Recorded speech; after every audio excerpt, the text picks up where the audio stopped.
Hey everyone, welcome back to a new video on this channel. In today's video, I'm going to be showing you how to make another TikTok account. If you want to create a new account of TikTok, then make sure you stick till the end because I'm going to show you the process of it.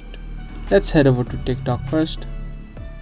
From the home screen of your TikTok, tap on your profile icon on the bottom right. And then tap on the three lines that you see on the top right. And head over to settings and privacy. From here you just scroll down to the bottom where you'll have an option of switching accounts. Tap on switch account and tap on add account. Now from here you can sign up for a new TikTok account. Choose your preferred option. Either you can use your phone or email, your Facebook account, Google account, or your Twitter account. For this video we're going to use our email address. So type in your email address or your phone number. And in the next section you'll need to create your password.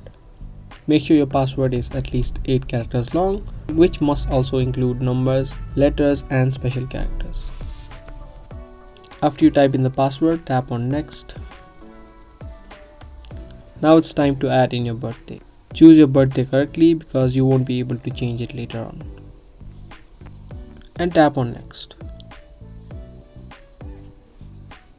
Now this is going to be your nickname on TikTok. You can type in anything that you want, or you can also skip it for now. Tap on the skip on the top left. And your new account of TikTok has been created. Now you can add in your profile picture and add in other details. So that was the process of creating or making another TikTok account. I hope this video was helpful. If it was, be sure to subscribe, share and also give this video a thumbs up. I'll see you guys in the next video. Thanks for watching.